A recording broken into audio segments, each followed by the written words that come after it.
Buenas noches, espero que todos se encuentren bien, que ya estén cómodos, que tengan por ahí su mascotica para que puedan tomar nota. Y gracias a Dios que han dicho que sí, ¿verdad? Aquí como peregrino de esperanza, para nosotros continuar formándonos ya hoy en la tercera sección de formación. Qué bueno, señores. Hoy nuestra hermana Teresa Santana, del equipo de misión y comunidades, va a realizar la oración y va a realizar la invocación al Espíritu Santo. Iniciamos entonces, ¿no? ¿Verdad? Iniciamos, querida hermana. Gracias. En el nombre del Padre, del Hijo y del Espíritu Santo. Amén. Dios te salve María, llena eres de gracia, el Señor es contigo. Bendita eres entre todas las mujeres y bendito es el fruto de tu vientre Jesús. Santa María, Madre de Dios, ruega por nosotros pecadores, ahora y en la hora de nuestra muerte. Amén. Amantísimo Dios, que moras en las alturas, en esta noche damos gracias. Gracias por este llamado que tú has hecho a ser peregrino de esperanza. Gracias por este año jubilar que tú has convocado a través del Papa Francisco para que todos nosotros demos esa señal de esperanza a este mundo que tiene tantas cosas que no son agradables, que son difíciles de enfrentar, pero que con tu ayuda, Señor Jesús, y nosotros como peregrinos que somos tuyos, podamos llevar esta esperanza a estas diócesis que tanto necesitan de nuestra esperanza, de nuestro anhelo, de nuestra fe, para que juntos el pueblo de Dios podamos caminar un camino de esperanza, un camino de paz, un camino de fe, de conversión, de cambio hacia el encuentro con Jesucristo. En esta noche presentamos a nuestro orador que estará con nosotros, el Padre Santos, para que sea utilizado por ti. Espíritu Santo, mora sobre él, cúbrelo, acompáñalo, y que lo que él viene a darnos, a enseñarnos, nosotros tengamos la apertura del corazón para recibirlo. Son favores que te pedimos a ti, tú que vives y reina por los siglos de los siglos. Amén. Amén. Bendito es el Padre, Señor. el Espíritu Santo. Amén. Amén. Como ha dicho nuestra hermana en esta hermosa oración revestida del Espíritu Santo, y está con nosotros el Padre Santo Monción, de la diócesis de Mao Montecristi. Él va a compartir con nosotros la tercera sección, el contenido de la misión, fundamentos bíblicos y doctrinales. Padre, los micrófonos son suyos y vamos esta noche a deleitarnos con todos ustedes. Señores, vamos a aprender bastante con el Padre Santo. Adelante, Padre. Buenas noches y bendiciones. Salud y gracias. Compartimos esta parte de este material para formar peregrinos de esperanza. Recuerden que es una presentación. Lo ideal es que, como se está haciendo, cada diócesis compre sus libros, sus folletitos, y lo pueda compartir, lo pueda multiplicar. Es un material que está hecho pensando en el pueblo de Dios, y así se puede multiplicar este trabajo y lograr la meta de crear estos peregrinos de esperanza. A mí me toca, en cierto sentido, la parte bíblica y doctrinal, y son unos 4 temas que vamos a ver en el día de hoy, siempre con una visión rápida, una visión panorámica de todo este material. Y como ya les dije, ustedes tienen la oportunidad de irlo viendo. Estoy compartiendo la pantalla, y aquí entonces vamos a ver, sobre todo en el primer tema, el origen de la misión en la Sagrada Escritura. La evangelización, la misión, tienen su origen en esos escritos que precisamente son el contenido que nosotros vamos a anunciar.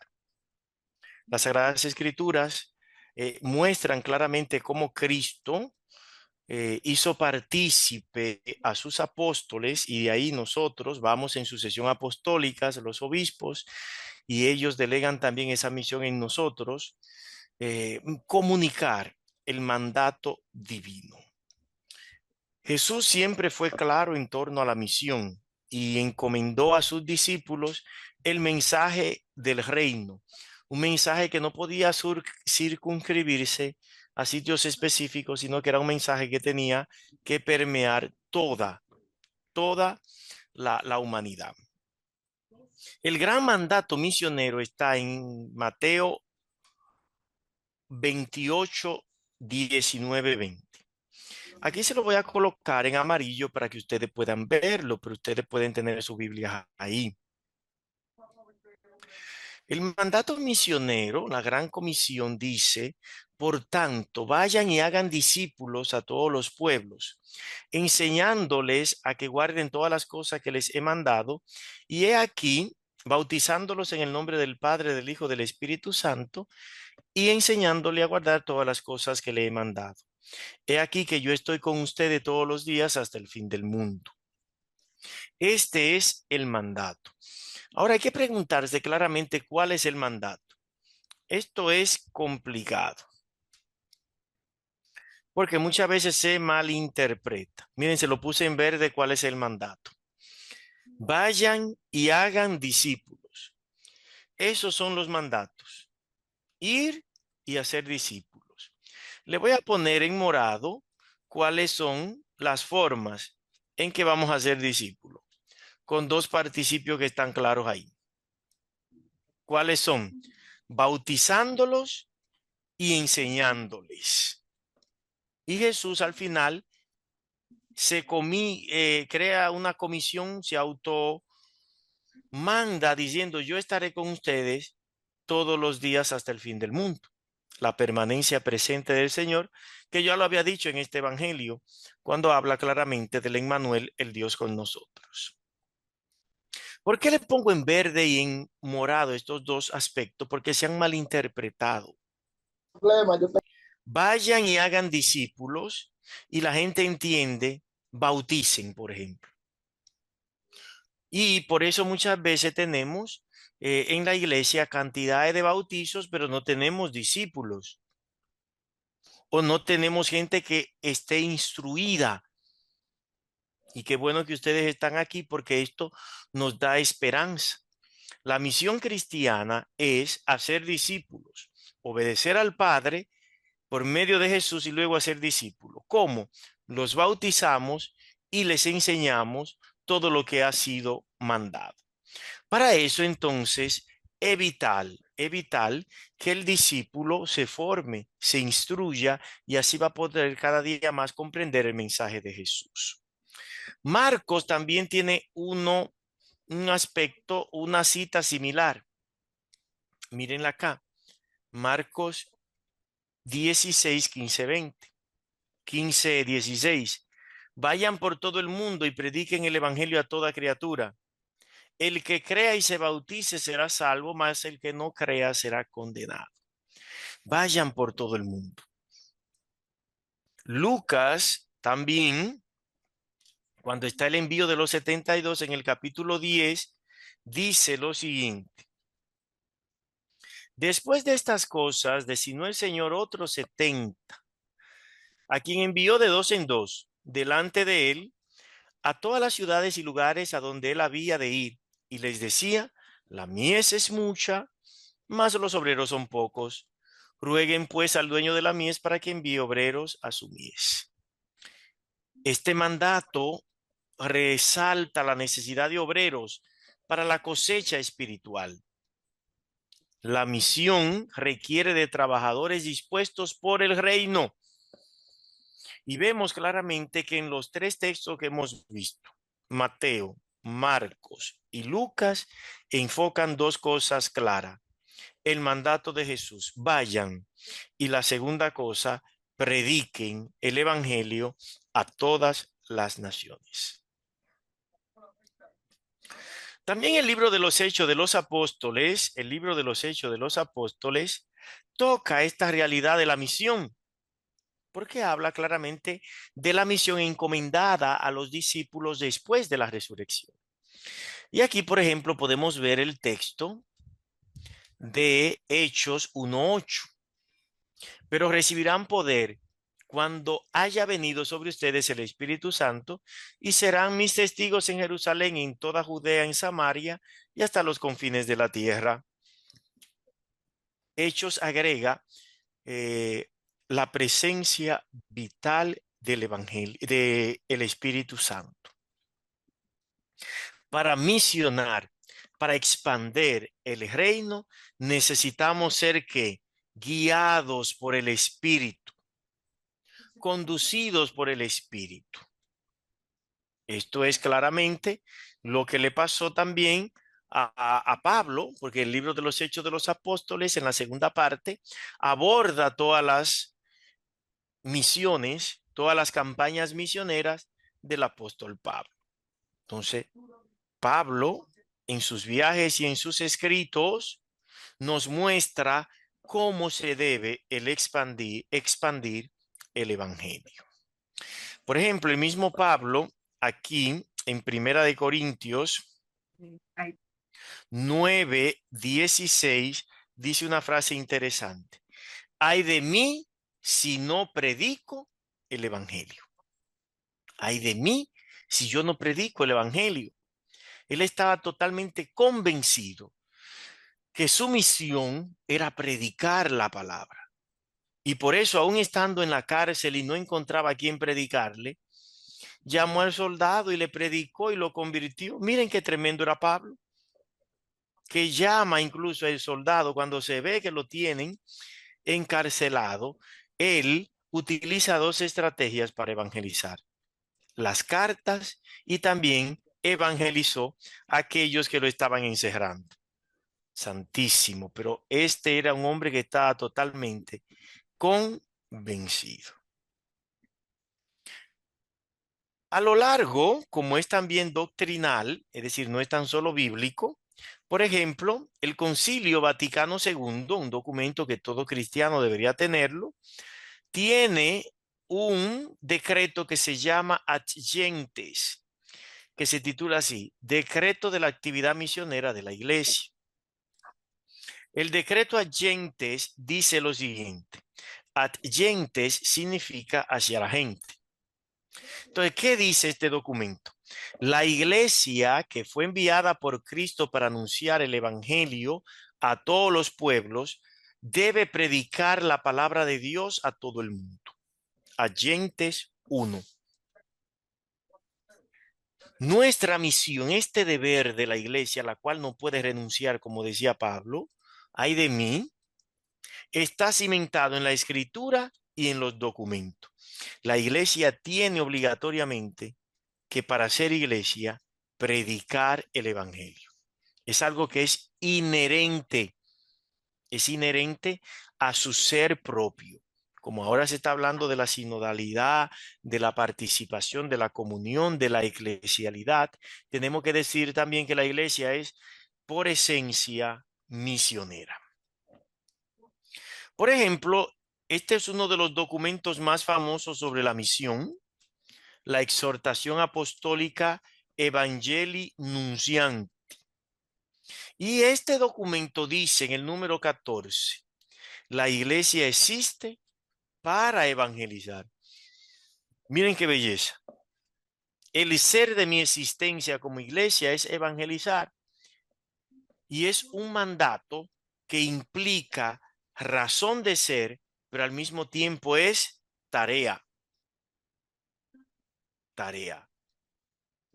El Papa Francisco, retomando al gran teólogo Karl Rahner, habla de la iglesia en salida, es decir, la iglesia en misionera, la iglesia que va fuera, la iglesia que permea todos los espacios de la sociedad. Y nosotros en eso deberíamos estar muy atentos, porque si la razón de ser de la iglesia es la misión, entonces yo tengo que preguntarme cómo está mi misión en mi diócesis, en mi parroquia, en mi sector. ¿Cómo está el compromiso evangelizador en mi comunidad? Hemos visto entonces, hemos visto cuatro fundamentos bíblicos. Mateo 28, recuérdense, vayan a todo el mundo y hagan discípulos. Lucas 10:2, donde se envía y el Señor dice, los obreros son pocos y la mies es abundante. Marcos 16, vayan y prediquen el evangelio, el que crea y se salvará, el que no se condenará. Y el libro de los Hechos de los Apóstoles, que nos dice ya la figura de Pablo, que nos dice también Primera de Corintios, ay de mí si no evangelizo. Y a nivel doctrinal hemos visto agentes, es decir, la iglesia tiene un deber misionero, la exhortación apostólica, Evangelii Nunciandi, que dice la iglesia existe para evangelizar, y Karl Rahner, que habla de una iglesia en salida, que es una frase muy popularizada y trabajada por el Papa Francisco. Es el Papa que ha hablado de ir a las periferias existenciales. ¿Cuáles son las periferias existenciales de mi parroquia? Allí donde nadie quiere ir. Incluso las acciones evangelizadoras y las acciones devocionales deberían ir hacia esos lugares donde falta la evangelización. El Via Crucis, la caminata, deberían ir a esos lugares donde se necesita la presencia actuante de Dios y de una comunidad que ha captado verdaderamente su mensaje.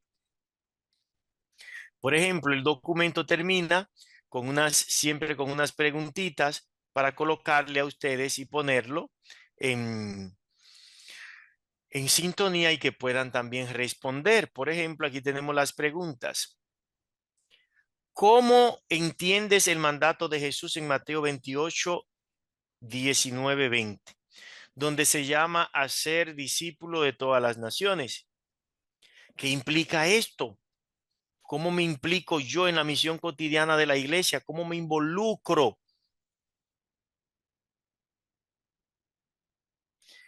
Hechos 1:8 habla de la promesa del Espíritu Santo que nos acompañará hasta lo último de la tierra. ¿De qué manera siente que el Espíritu Santo te llama a colaborar en la misión de la iglesia hoy en día, ya sea en tu entorno cercano o en tu diócesis? San Pablo en Romanos 1:16 dice, no me avergüenzo del Evangelio porque es poder de Dios para salvación.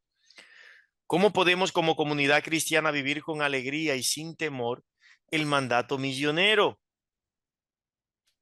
Sobre todo a un mundo que muchas veces quiere tornarse como indiferente a la misión cristiana. Estos serían entonces los fundamentos bíblicos y doctrinales. ¿Alguien tiene una pregunta sobre ese primer tema? O no sé si dejamos las preguntas para el final. Bueno, que las vayan haciendo. Si alguien tiene alguna preguntita, pueden levantar la mano, que el padre inmediatamente les va a dar participación. Por eso les dije que tengan su lápiz y todo a mano.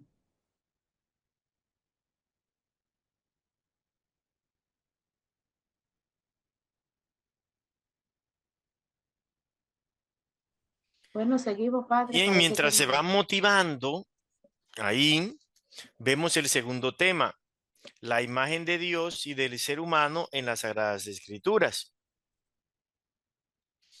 Preguntarán ustedes, ¿por qué después de un tema donde vemos los fundamentos de la misión, se aborda todo esto que tiene que ver con la imagen de Dios y del ser humano en las Escrituras?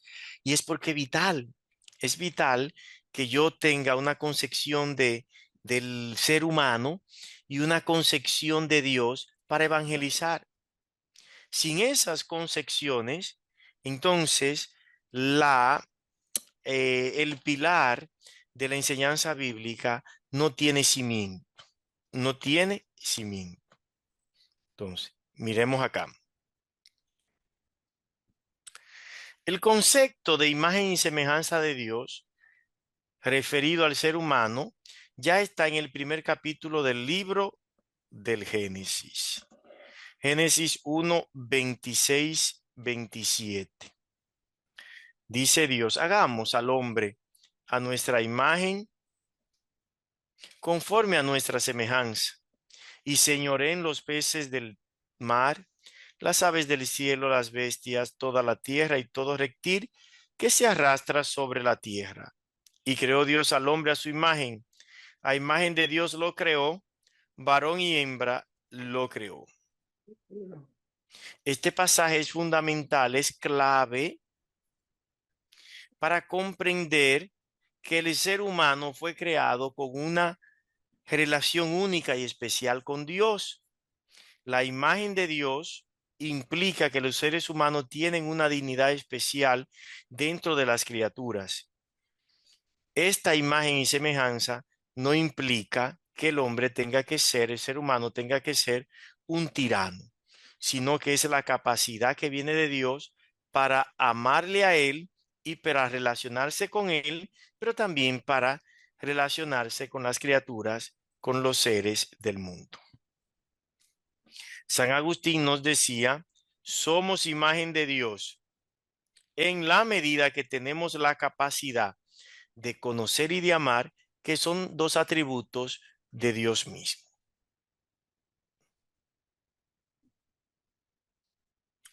El ser humano como administración de la creación. Mi abuela hace muchos años decía que si usted quiere conocer a Monchito, dele un carguito, aunque sea de segundo alcalde.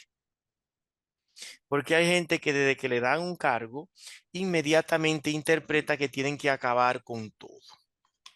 Dios le dice al ser humano, en Génesis 1:18, Dios bendice al ser humano y le da los mandatos, las tareas de fructificar y multiplicarse y de llenar la tierra y someterla. Esta palabrita que está acá crea mucha dificultad. Someterla. Es el verbo abad, un verbo hebreo que significa servir, pero que se traduce en español como sometimiento. Pero hay gente que son pequeños tiranos desde sí y en vez de tener una relación con la naturaleza de armonía, de paz y de tranquilidad, entonces se convierten en tiranos, malinterpretando este verbo que está llamado, que hemos recibido. El ser humano es administrador de la naturaleza. Esto no implica un dominio destructivo. Es decir, el hombre no puede ser destructivo con la naturaleza. Ante todo, el hombre tiene que tener la responsabilidad de cuidar la naturaleza. Vemos que el Papa Francisco ha tirado varios documentos como Laudato Si, Laudati Deum, que son documentos para recordarnos a nosotros que la responsabilidad que tenemos de cuidar la obra de la creación. Cuando Dios entrega esta tierra, el hombre entonces, por medio de esa libertad que Dios le había regalado, distorsiona por medio de la caída la imagen que Dios le había regalado. En un acto de desobediencia, que fue el pecado de Adán y de Eva, se introduce en el mundo el pecado y distorsiona la imagen de Dios. Miren cómo dice Génesis 3:7. Entonces los ojos de ambos fueron abiertos y conocieron que estaban desnudos y cosieron hojas de higuera e hicieron delantares. A nivel de fe de nosotros, los católicos, el cristiano, el pecado no destruye por completo la imagen de Dios, pero sí la oscurece y la distorsiona. La humanidad experimenta entonces una especie de ruptura, altera su naturaleza y tiene una incapacidad para volver hacia Dios. ¿Qué hace Dios? Los intentos que hizo a nivel de la historia de la salvación para tratar de llevar al hombre a la relación correcta con su Dios.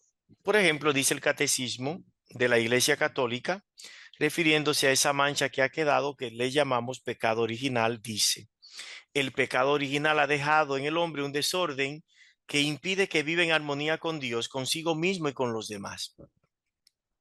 Por eso el pecado no tiene solamente una dimensión social, perdón, personal. El pecado tiene también una dimensión social. Cada vez que yo peco, hiero la comunidad, el cuerpo de Cristo. Y eso también se manifiesta por varias actitudes mías en medio de la comunidad. Segunda, tercera cosa, la restauración de la imagen de Dios en Cristo. Viendo que fue herida la naturaleza humana por el pecado de Adán y de Eva, entonces es preciso que nosotros encontremos restauración de esta imagen de Dios. Y eso lo encontramos nosotros ¿en quién? En la persona de Cristo, que a través de su encarnación, pasión, muerte y resurrección, devuelve al hombre la dignidad que había perdido. San Pablo explica que Jesucristo es la imagen de Dios invisible, primogénito de toda criatura.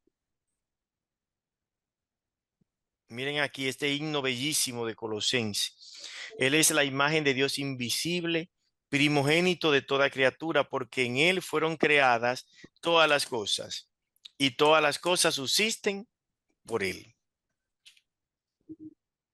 Así, Cristo, asumiendo nuestra naturaleza humana, asumiendo nuestro pecado, nos eleva restaurados hacia Dios. San Ireneo dice: el Hijo de Dios se hizo hombre para que el hombre, al ser introducido en el Verbo, se convirtiera en Hijo de Dios. El Hijo de Dios se hace hombre para que nosotros volvamos a Dios. Es una belleza. Nosotros somos hijos en el Hijo, porque Él nos ha reconciliado. Esa restauración que Cristo obra en nosotros nos invita a vivir de manera diferente. El cristiano tiene que vivir de manera diferente. Y por eso Pablo en Efesios dice: vístanse del hombre nuevo, creado según Dios en la justicia y en la santidad. Esta verdadera imagen de Dios invita a que el hombre tiene que vivir siempre en santidad y en justicia, poniendo en práctica todo lo que viene de un Dios amoroso y misericordioso. ¿Cómo son estas virtudes que le estoy señalando acá en morado? Amor, misericordia, bondad, humildad. En Cristo nosotros tenemos este llamado a vivir la santidad. La plenitud entonces de esta restauración se dará en la vida eterna. Ahora nosotros tenemos brisnas, momentos de esta salvación, pero lo propio y profundo se dará en la vida eterna. Miren cómo dice Juan: ahora, amados, ahora somos hijos de Dios y aún no se ha manifestado lo que hemos de ser. No se ha manifestado. ¿Por qué? Porque sabemos que cuando Él se manifieste, seremos semejantes a Él, porque lo veremos tal cual es. Es decir, en ese momento escatológico del final, la meta perfecta del hombre y de la mujer es unirse a Dios en santidad perfecta. San Agustín lo dice en una frase que ustedes conocen muy bien: nos hiciste, Señor, para ti, y nuestra alma no descansa hasta que esté en ti. Recapitulamos entonces. Dios crea al hombre y a la mujer con una dignidad, lo hace administrador de la creación. El hombre peca, la mujer peca, se desvían, mancillan esa dignidad de Dios, pero Dios envía a su Hijo para restaurarla. Ya restaurada, yo tengo que comportarme como un santo, caminar hacia la santidad para llegar a la plena unión con Cristo en la vida eterna, donde allí será el gozo y la experiencia que no tiene fin. Por ejemplo, el documento termina poniéndole algunas preguntas de reflexión. ¿Qué entiendo por yo ser creado a imagen y semejanza de Dios? ¿Qué implica esto en mis decisiones diarias, en mi vida, en la manera en que yo me relaciono con los demás? ¿Cómo me relaciono con la creación? ¿Cómo yo voy sintiendo, por ejemplo, que la vida en Cristo me está transformando hacia la santidad? ¿Soy yo cada día más santo? ¿Qué pasos prácticos puedo yo dar para reflejar más claramente que soy imagen de Dios en mi vida comunitaria y en mi vida social? ¿Qué podemos nosotros hacer para ir cada día mostrando que yo cada día soy más de Dios? Ese sería nuestro segundo tema. ¿Alguna preguntita?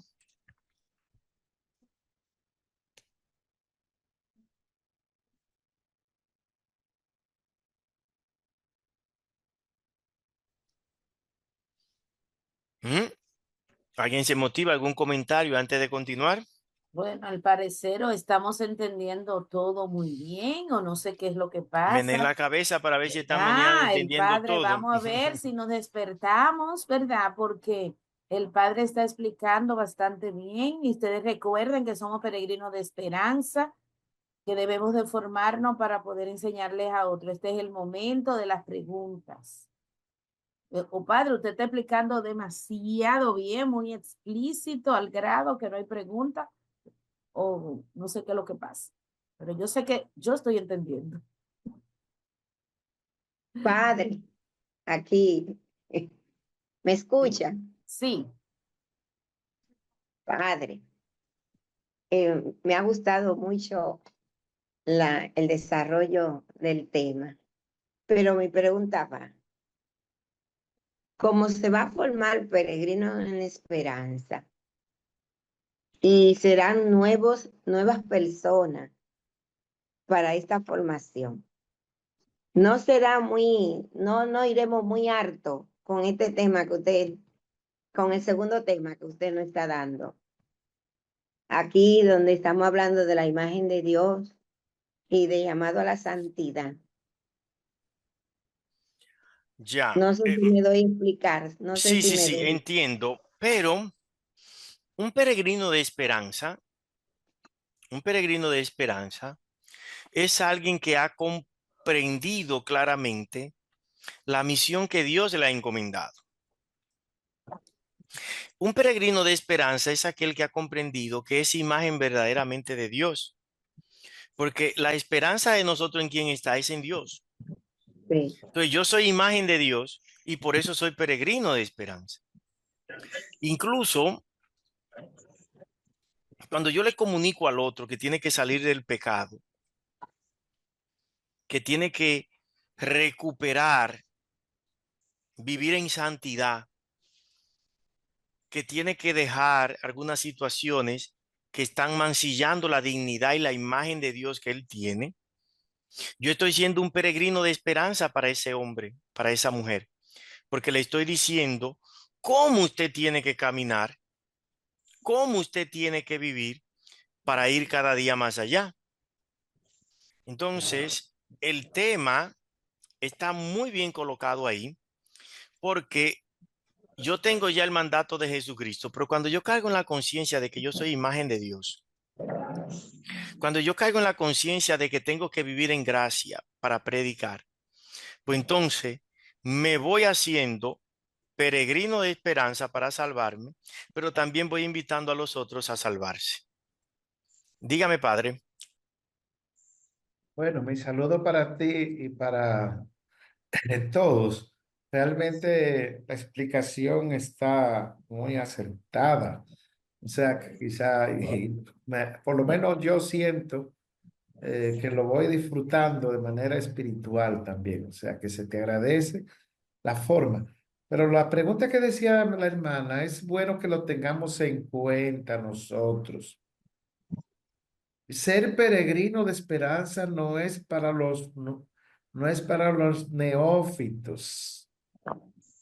Estos cursos están preparados para aquellos que ya hemos iniciado este proceso de formación y de vida cristiana.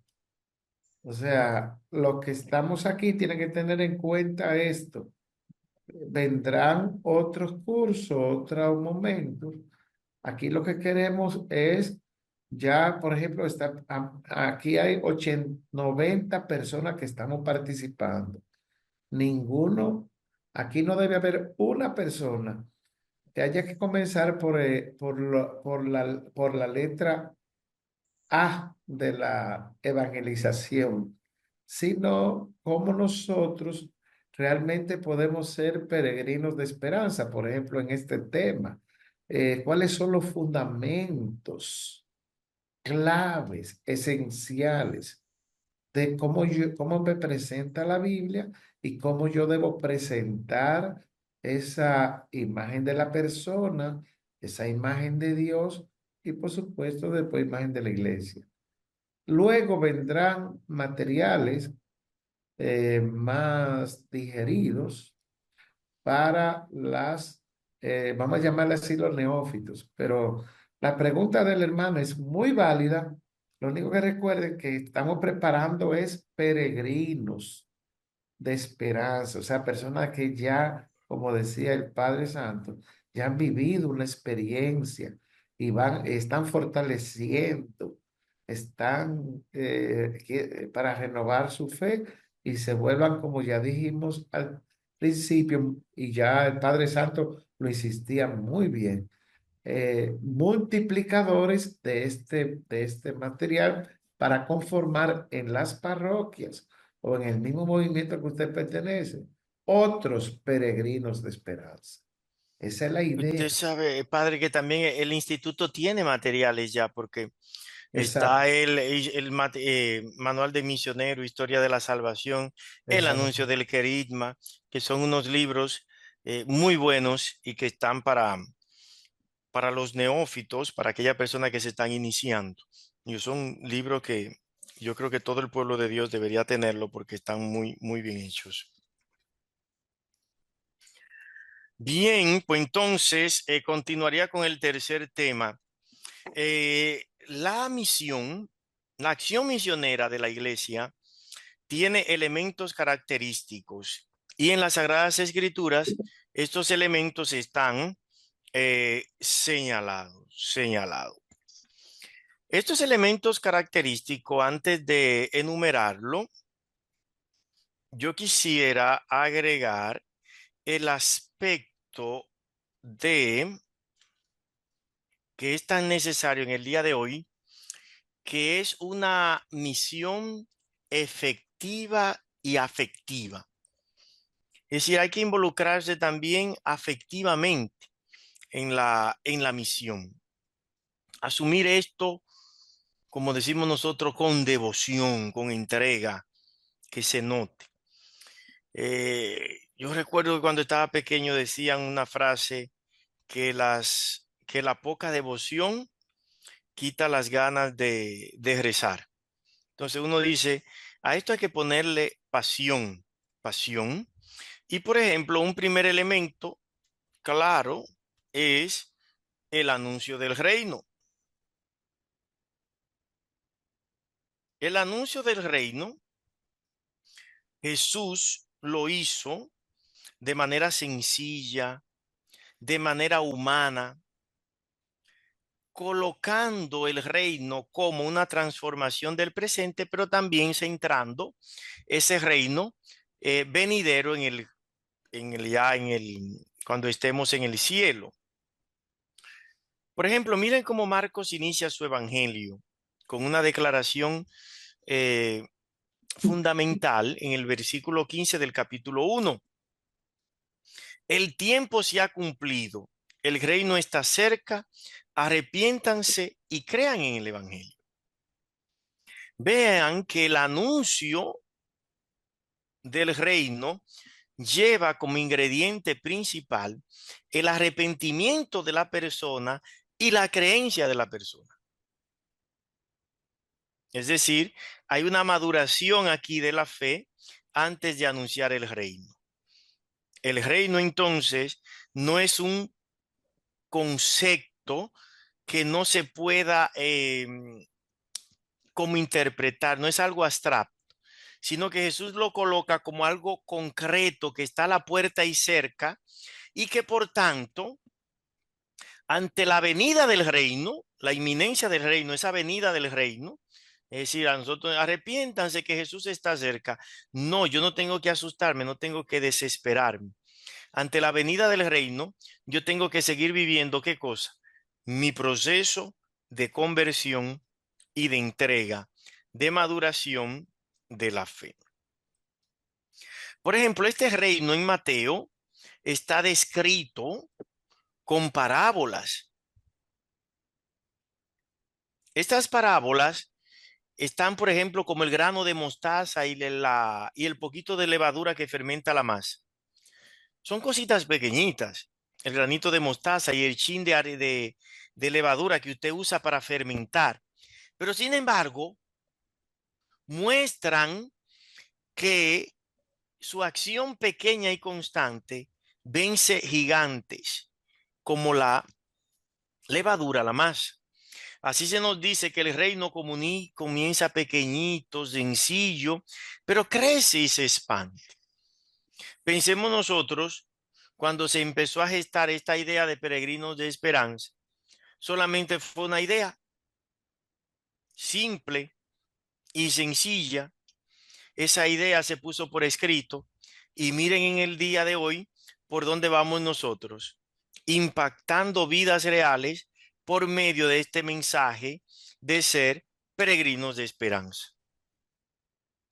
A nivel personal, yo le tengo mucho miedo cuando cosas en la iglesia inician como con espectáculo y con mucha fuerza, porque esa no es la pedagogía del reino. La pedagogía del reino siempre inicia pequeñito, constante y silente, y entonces consigue grandes resultados. En el reino, vemos acá una cita que está del documento Vaticano II, de la Gaudium ex Spes, que dice: el reino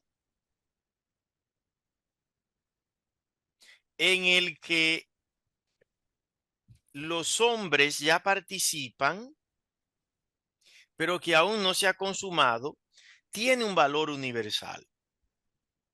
Nótese que ya nosotros se nos está diciendo participamos de este reino.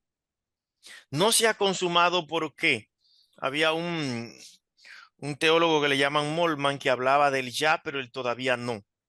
Ya porque somos seguidores de Jesucristo, pero todavía no, porque llegará el momento en que ese reino despunte y pueda entrar hacia la gloria venidera.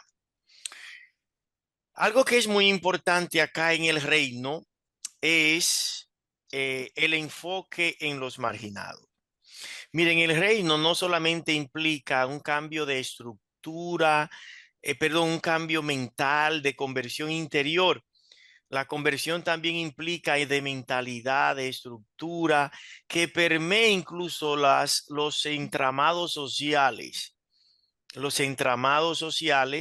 de la sociedad. Y por eso hay un enfoque aquí claro en los marginados, en los pobres, en los pecadores, en los excluidos, en aquellos que, según algunos, no entran dentro de los estándares sociales y religiosos de la época. Y muchas veces ahora también nosotros queremos tener algunos grupos clasistas y no es posible dentro de la iglesia. Con esto no quiero decir que no haya que hacer una iniciación, porque muy bien decía el padre Cualo, vamos a tener una evangelización para esas personas que son neófitos, pero este es un curso de profundización. Ahora, la evangelización a la que estamos llamando la evangelización, la invitación para el reino, incluye neófitos, los que están iniciando, pero también aquellos que están maduros en la fe. Nótese que el mismo Pablo le dijo, yo lo alimentaba a ustedes con natilla porque no podía darle un alimento sólido. El Evangelio de Lucas coloca un particular enfoque en los pobres, en los excluidos, y presenta cómo la buena nueva de Jesús está para todos los marginados. Yo les decía ahorita que pensemos en los espacios, en las periferias de nuestra parroquia, allí donde regularmente no va la palabra de Dios, allí es que hay que llevarla y ser un peregrino de esperanza, porque allí hay gente también que está perdiendo el ánimo, está perdiendo la fe, está perdiendo las fuerzas para seguir luchando. Lucas, que hace esto, cita a Isaías, Jesús en la sinagoga, se lo puse aquí en amarillo, y dice, el Espíritu del Señor está sobre mí. Me ha ungido para anunciar la buena nueva a los pobres, me ha enviado a proclamar la libertad a los cautivos, a darle vista a los ciegos, a darle libertad a los oprimidos y sobre todo, dice claramente, a proclamar el año de gracia del Señor. Ese es un texto fundamental para el jubileo, porque el jubileo que es año Un año de gracia, un año de gracia. Y todos los pueblos, todos los cristianos y aquellos que no lo son también, deberían escuchar esta parte. Proclamar un año de gracia y de bendición, de los cuales también nosotros somos testigos. Por ejemplo, el enfoque de la parábola del hijo pródigo me llama mucho la atención. La parábola del hijo pródigo, perdón, del buen samaritano, nos enseña que el amor al prójimo no se limita a miembros de mi propio grupo pastoral, sino que tiene un enfoque más nacional, donde yo tengo que expandir ese criterio que yo tengo. El cristiano es cristiano para abrazar a todos y el evangelio debe tocar todas las estructuras de la sociedad, incluyendo aquellos que son considerados pecadores y excluidos. Allí tiene que llegar el mensaje de esperanza de Jesús, porque es una misión para sanar. Yo estoy siendo peregrino de esperanza para entusiasmar, y allí donde está la gente perdiendo la esperanza, allí tengo que estar yo colocando esta esperanza. Es decir, como decía Mateo 6, ser luz, ser sal, para que todos aquellos puedan recibir esta misión de Dios. Es importante esto porque una iglesia que olvide a los pobres y a los que sufren, una iglesia que no defiende la dignidad de los más vulnerables, se está apartando del mensaje de Jesús. Y nosotros tenemos que estar claros con todo esto. El Papa Francisco ha insistido muchísimo que la iglesia es casa de todos, está abierta a todos. Con esto no queremos decir que la persona no tenga que realizar su propio camino de salvación y de conversión. Claro que tienen que hacer su propio camino de salvación y convertirse también, pero nuestras puertas no están cerradas para ellos. Nuestra puerta está abierta para que ellos puedan participar. Finalmente, un elemento propio de la evangelización es la cruz. Es el sacrificio. Y eso lo vamos a vivir ahora en Cuaresma. La cruz es presentada en las Sagradas Escrituras como un acto de amor y de obediencia. Es un acto de amor y de obediencia de un Dios que entrega todo, incluyendo a su propio Hijo para la salvación del mundo. Por eso dice Juan, nadie tiene amor más grande que el que da la vida por sus amigos. Es decir, es lo que hizo Jesús, dar la vida. Nosotros también, en esta tarea de ser peregrinos, de esperanza, de evangelizar y de llevar, sabemos también que algún momento de cruz vamos a tener, algún momento de prueba. Pero todo eso, contar de ganar a Cristo Jesús, son pequeñeces. Y por eso el misterio de la cruz, si nosotros lo asumimos con esperanza, se vuelve redentor, se vuelve salvador. Porque la misión del cristiano no es permanecer en la cruz. La cruz es semilla de nueva vida. Incluso abrazando la cruz, nosotros abrazamos al mismo Jesús que está en ella. Entonces, eso es importante. Enseñar que nuestros momentos de sufrimiento por la evangelización no terminan ahí. Cristo no terminó con una muerte en cruz y punto. No, el mismo Cristo se entregó a muerte en cruz, pero eso le valió la resurrección. Tenemos entonces tres elementos característicos de la misión cristiana. Anuncio del reino que incluye la conversión y la entrega personal. Un anuncio que le dije ahorita que tenía que ser efectivo y afectivo. Yo no puedo estar predicando la palabra de Dios. Yo no puedo estar siendo peregrino de esperanza si yo no me involucro, si yo no me entrego. Luego, la inclusión de los marginados, de aquellos que están alejados, que tengan un espacio en nuestra iglesia, que sean recibidos. La entrega sacrificada, lo que tengamos que pasar por el reino, que sea necesario. Hoy en día, y estamos nosotros, peligramos en nuestro país, hay una ñoñería entre comillas, espiritual, que la gente del día de hoy no aguanta ni una homilía fuerte. Cuando cristianos en aquel tiempo eran hasta crucificados y martirizados por el evangelio. Y en el día de hoy nosotros no queremos sufrir nada, no queremos sufrir por el evangelio. Como siempre, terminamos con algunas preguntitas que tiene el material. ¿Cómo vivimos el anuncio del reino en la vida cotidiana? Yo tengo que cuestionarme en mi espacio de lugar de trabajo, en mi sector, ¿cómo estoy yo anunciando el reino? ¿Cómo me estoy comprometiendo como ese reino? ¿Cómo estoy viviendo la conversión y la fe en ese reino?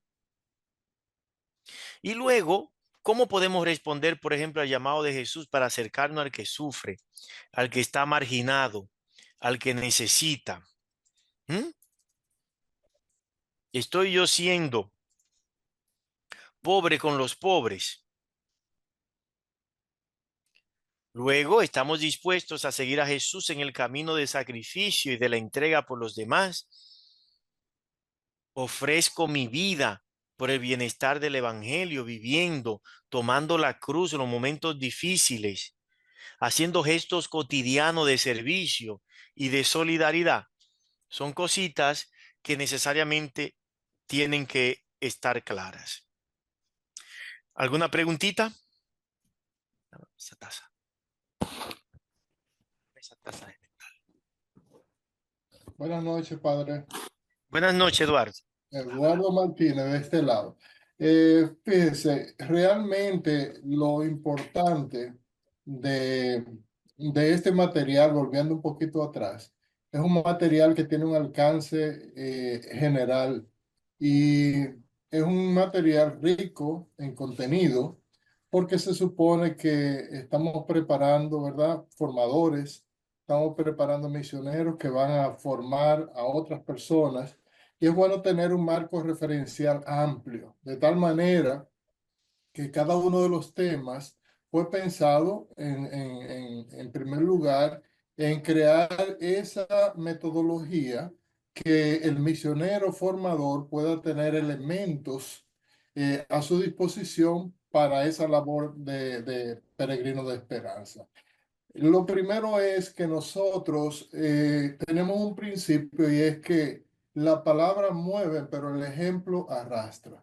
Cuando usted puede incorporar todo este conocimiento a su diario vivir, a su comportamiento diario en el trabajo, en la iglesia, entonces ya desde ese punto ya estamos evangelizando con el ejemplo.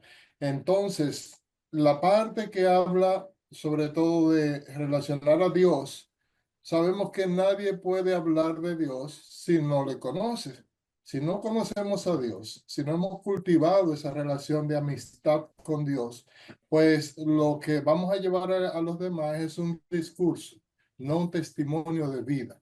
Es importante, solo para complementar el alcance de este material tan importante que se ha producido para Peregrinos de Esperanza. Muchas gracias, Padre. Gracias, bendición Eduardo por el comentario. ¿Alguien más?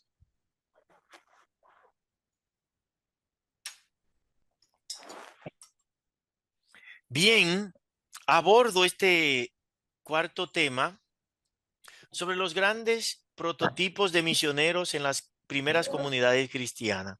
Por ejemplo, tenemos el apóstol Pablo. El apóstol Pablo, que es prototipo de todo evangelizador. Es decir, es un hombre que con sus viajes, sus cartas, su testimonio de vida, es un ejemplo para nosotros. Inspiración para todo misionero.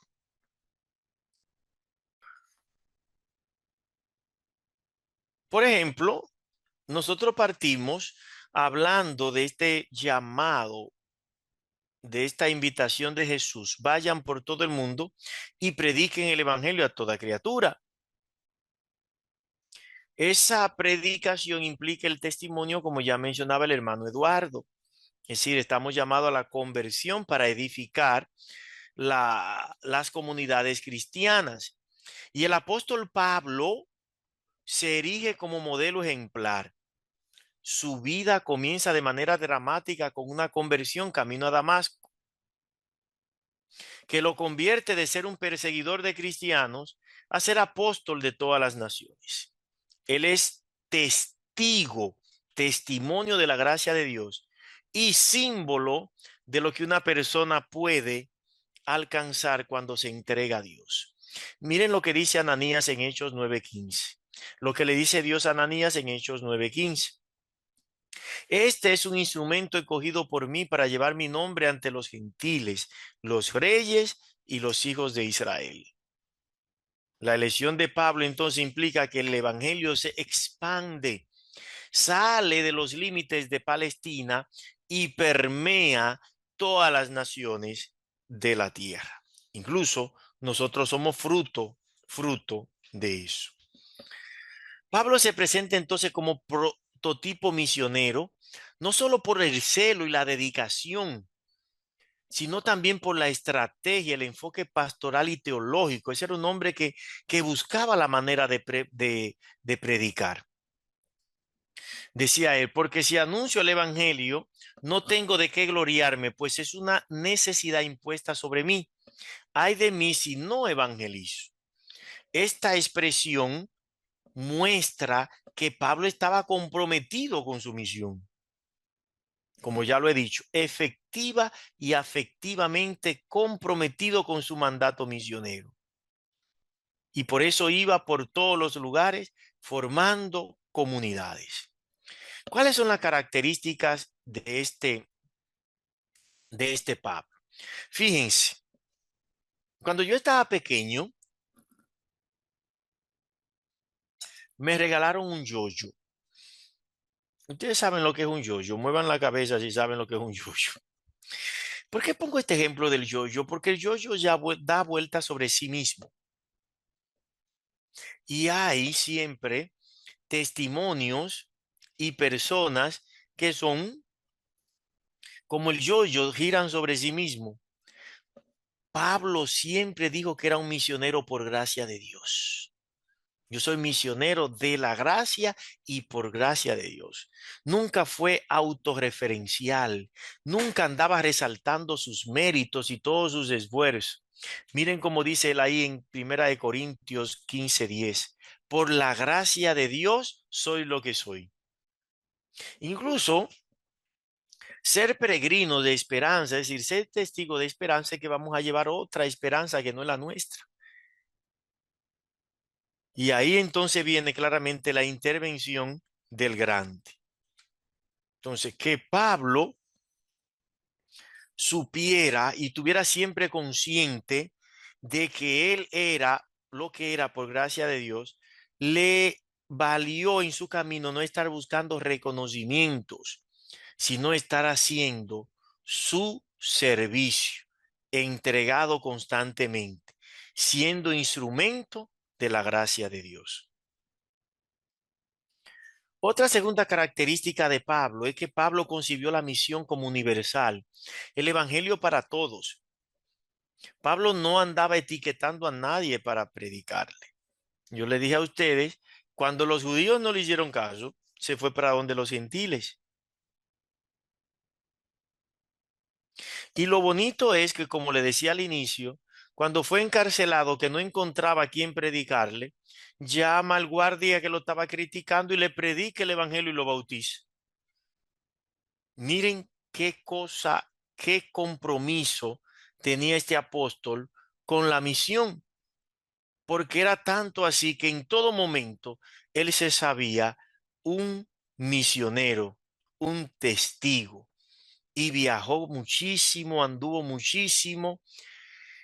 Fue audaz también para predicar, es decir, tenía las estrategias puntuales para predicar y así lo hacía siempre, y así lo hacía.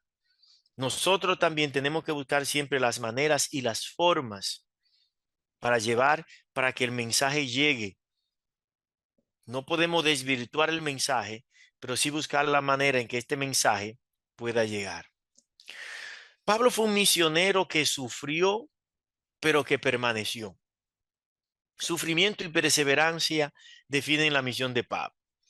Incluso en miren acá, en 2 Corintios 11, 24, 27 dice, 5 veces he recibido 39 azotes. 3 veces he sido azotado con vara. 1 vez apedreado. 3 veces he naufragado en el mar.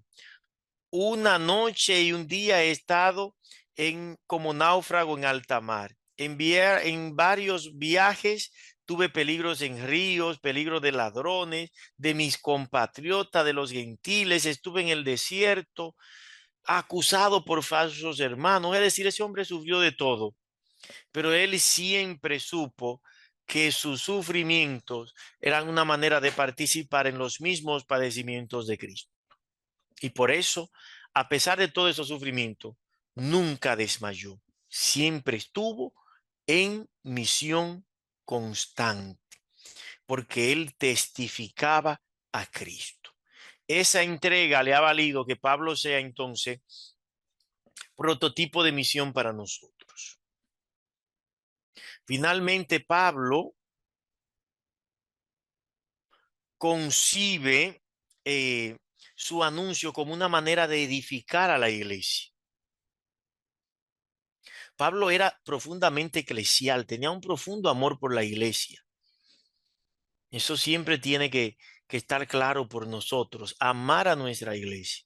Cuando uno ama a la iglesia, entonces va a hacer las cosas que van a estar en bien de esta iglesia, que implica una consolidación. Vamos a encontrar muchas situaciones dentro de la iglesia, algunas bellas, algunas no tan bellas, pero si yo soy un testigo de esperanza, como decía San Francisco de Asís, allí donde hay odio, siempre yo amor, allí donde hay desesperanza y división, siempre yo esperanza y pueda yo animar a otros. Esa es la misión, lo que se quiere lograr con este taller peregrino de esperanza. Quisiera terminar esta parte con esta frase del Papa Francisco, que dice claramente el Papa Francisco, colocar el corazón en las periferias. Es decir, un buen misionero es aquel que coloca el corazón en las periferias y que siempre está en salida, tal como lo hizo San Pablo. Fue a todos los lugares, hasta de alto nivel académico, hasta de bajo a nivel académico. No menospreció a nadie para dedicar y para predicarle el evangelio que viene de Dios. Por ejemplo, nosotros en el día de hoy tenemos que preguntarnos cómo puede la iglesia aprender de este ardor misionero, cómo yo como iglesia puedo aprender de este ardor misionero de Pablo, que a pesar de las dificultades, a pesar de los problemas, este hombre siguió predicando el evangelio. ¿De qué manera puedo incluir a otros en la misión? ¿Cómo puedo vencer estas barreras que a veces creamos en los grupos apostólicos, en las comunidades? ¿Cómo podemos ayudar a vencer esto? ¿Qué enseñanza podemos sacar de las estrategias paulinas? Estas estrategias de Pablo, que formaba comunidades y le daba seguimiento a esas comunidades hasta que fueran comunidades maduras, incluso en situación difícil, como era estando en la cárcel. Pablo evangelizó estas comunidades, las atendió. Algo que sobresalta de la misión de Pablo es el acompañamiento. En toda misión y en toda labor misionera tiene que estar el acompañamiento. Nosotros a veces damos un primer anuncio y nos alejamos. Tenemos que acompañar hasta que la persona pase de neófito, de principiante a experto. Bien, esta es la parte del material que me tocaba presentar a mí sobre los fundamentos de la misión. Entonces, a ver qué comentarios, qué preguntas, qué aportes tenemos sobre este material. Les recuerdo que este material está en el folleto, que ya seguro la mayoría de ustedes lo tienen en la mano, pero que es un material para estudiar, para reflexionar, para rumiar, porque es un material que está hecho pensando en el pueblo de Dios. Dejo la coordinación entonces en manos de nuestra hermana para que coordine este momento. Entonces, ¿quién tiene una preguntita? Por aquí una preguntita, padre. ¿Cómo mantener la esperanza y la fe viva a pesar de las dificultades que tenemos como Pablo para ser verdadero peregrino de esperanza? Ya. Recordar siempre que Pablo estaba siempre cimentado en la gracia de Dios. Es decir, Pablo estaba claro de eso y tenía un contacto con el Señor. Entonces, para uno mantenerse, la oración es vital. El contacto, oigan, el contacto con el Señor, los sacramentos, el aspecto comunitario, yo compartir mi fe con otros, es decir, yo compartir mi fe con otros misioneros, peregrinos. Miren que está en plural, peregrinos de esperanza.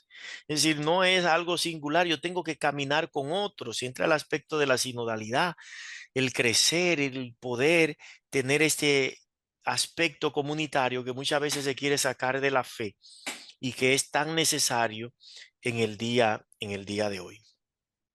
Muchas gracias. Por aquí tenemos a Libby Peguero. Recuerden que no vamos a caminar solo, como dice el Padre Santos, y debemos de aprovechar al Padre Santo, que es uno de nuestros formadores del seminario y también una de las personas, ¿verdad?, de nuestros escritores de nuestro peregrino de esperanza. El Libby Peguero, por favor, debe de demutearse. Buenas noches. Buenas noches. Bendiciones desde Atomayor, de la Parroquia Sagrado Corazón de Jesús, perteneciente a la Diócesis de San Pedro de Macorís.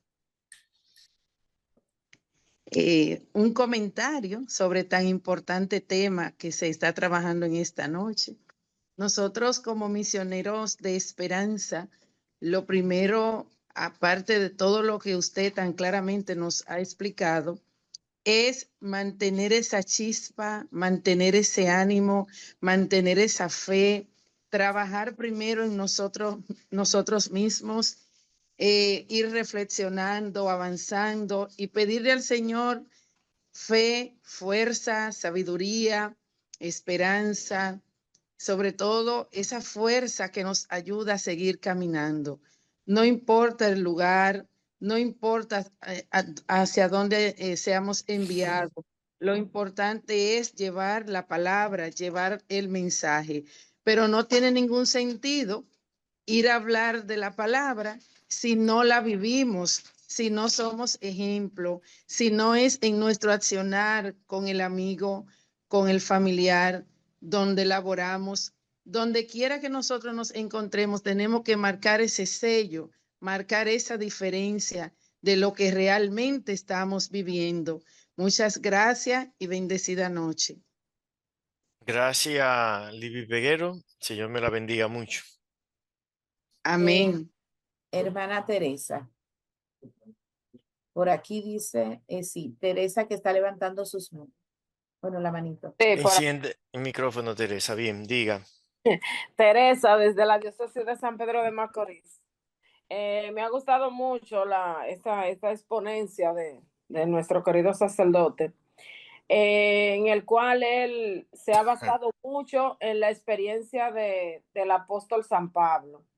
Y siento que la iglesia y es lo que trabajamos día a día en la Comisión Diocesana de Misión y Comunidades, ese es el vivir en comunidad, porque esa vivencia comunitaria que podemos practicar es la que nos va a llevar a trabajar nuestro discipulado, trabajar nuestro accionar misionero, hacer ese misionero de esperanza que hoy en día nos está pidiendo la iglesia. Pero es desde esa base. A veces, y él lo tocó, me gustó mucho, me impactó una palabra que él dijo, que las grandes cosas o las grandes acciones empiezan de pequeño, porque el reino así es que empieza, con el grano de mostaza, con la levadura, que no se ve, pero que después que se desarrolla, pues vemos los frutos y lo vemos permanente. Entonces siento que sí, que nosotros tenemos que seguir luchando y trabajando porque cada misión de cada año logremos formar esas comunidades en las parroquias. Esta formación que se está dando ahora de forma virtual, muy buena, siento que a eso es que nos debe de llevar a nosotros despertar la vivencia comunitaria, porque si no, esto te será bulla y movimiento.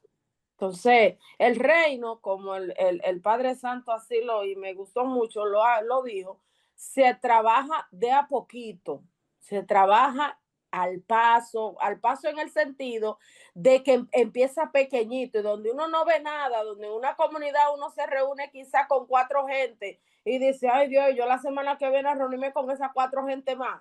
Sí, porque ahí es que está empezando el reino. Porque ahí es que el Señor está labrando esa obra maravillosa de esa convivencia comunitaria. Entonces, es bueno que nosotros con esta exponencia hoy y ese ejemplo de San Pablo que nos mostró tan dinámicamente el Padre, podamos nosotros como misioneros de esperanza, peregrinos de esperanza, formar esas comunidades de esperanza, que el fruto que quede este año jubilar, al final podamos decir, hemos anunciado el reino, hemos anunciado, hemos hecho ese peregrinal de esperanza, pero también hemos trabajado esas comunidades de esperanza que puedan perpetuarse en el futuro. Gracias. Muchas gracias, Teresa. Gracias a cada uno de los que han participado esta noche. Si alguien más tiene alguna preguntita. Sí. Ok, Eduardo. Sí, gracias. Yo pienso que de todo lo que hemos escuchado esta noche sobre este material, el reto mayor es ser testimonio. Vemos que Jesús, cuando eligió también a sus discípulos y envió la primera partida de ellos, en primer lugar quiso que cada uno sea testigo del otro, ¿verdad? Y también el testimonio es lo que nos mantiene a nosotros firmes en el propósito de la misión, porque exige que ese misionero siempre confronte su humanidad. Cuando nosotros estamos misionando, estamos llevando el evangelio, pues ponemos el corazón, pero buscamos ser humildes y ponernos en el zapato de ese hermano para poder entender realmente sus necesidades, cómo yo puedo apoyarle, cómo yo puedo darle luz en lo que está atravesando en ese momento, porque debemos ser misioneros oportunos. No siempre se va a predicar lo mismo. Va a depender de ese entorno al cual nosotros estamos visitando y que el Señor nos pone esa misión especial. De tal manera que ser testimonio es el gran reto de cada uno de nosotros, porque constantemente tenemos que calibrarnos, setearnos con la misión. Si nos salimos de ahí, pues entonces perdemos el objetivo. El Padre nos ha dicho en este día, ¿verdad? Muchas palabras clave que lo han dicho todos ustedes y muchas personas que no quieren hablar o que no pueden por una u otra razón. Importante, como nos dijo el Padre Santo, que somos peregrinos con ese, peregrinos de esperanza, somos testimonios de amor, debemos de mantenernos unidos, no importa de qué grupo yo sea, no importa de qué grupo yo sea, lo importante es que yo soy un misionero y ese misionero debe de hacerlo con amor, pero primero debo de orar, debo de prepararme como lo estoy haciendo, debo de ser oportuno, mantener una fe viva, la esperanza y el amor. ¿Para qué? Para poder proclamar la palabra. Sobre todo que este es un año de gracia y que Y de todo lo que esperanza. nosotros estamos viviendo no es solo para el día de hoy, no es solo para este año, es para siempre, porque nuestra iglesia en este proceso sinodal tiene cambio porque todo ha ido cambiando. Entonces, así como San Pablo, nosotros debemos de mantener esa fe viva, una fe que nos permite ir avanzando y vamos a llegar a más personas, pero no solos. Vamos con nuestra familia, vamos con nuestra pareja, vamos con el hermano y vamos donde esas personas que no conocen del Señor, esas personas que nos necesitan, pero sobre todo esas personas que no conocen nada de Dios, que no están en nuestra iglesia, porque no solo vamos a ir, porque lo importante de esto es no ir donde las personas que ya están, sino es buscar a esas personas que no están en nuestra iglesia. Padre Santo, muchas gracias. El Señor le bendiga a todos los que estamos así, aquí. Hacemos el compromiso, ¿verdad que sí? De seguir orando por el Padre Santo y por todo nuestro seminario, señores, para que el Amén. Señor los bendiga, le dé esa unción y le permita siempre mantenerse fiel en su camino. Ahora le paso al Padre Francisco Jiménez, cariñosamente al Padre Cualo. Padre Cualo. Bueno, simplemente al final agradecerle a cada uno de ustedes su participación. Recuerde, como dije al principio, aquí no debe haber un neófito, un principiante, sino cada uno conviértase en multiplicador, sin importar el grupo a que usted pertenezca. Aquí todos somos misioneros y misioneros. Aquí debemos llevar este mensaje.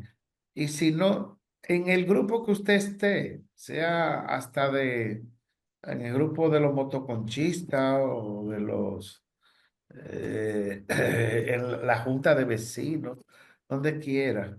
Cada uno de nosotros pertenece a un conglomerado y ahí podemos llevar. Por eso ustedes ven que se están dando los contenidos fundamentales de la misión, conforme a lo que Jesucristo nos enseñó que Padre Santos lo dijo muy claro, el anuncio del reino, no de ni siquiera de una iglesia eh, o de una espiritualidad o algo, es del reino. Eso es lo más importante. Favorecer a los más necesitados, a los que están en la periferia, porque eso fue lo que nos enseñó el maestro. Y tercero, ninguna misión se puede dar sino una actitud sacrificial de entrega. Ahí está Pablo como modelo. Y ahí, así que Santo, estamos muy agradecidos. Amén, Y lo Padre que Santo. dijo el Padre Santo, por favor, adquieran el material, lo tenemos en el instituto.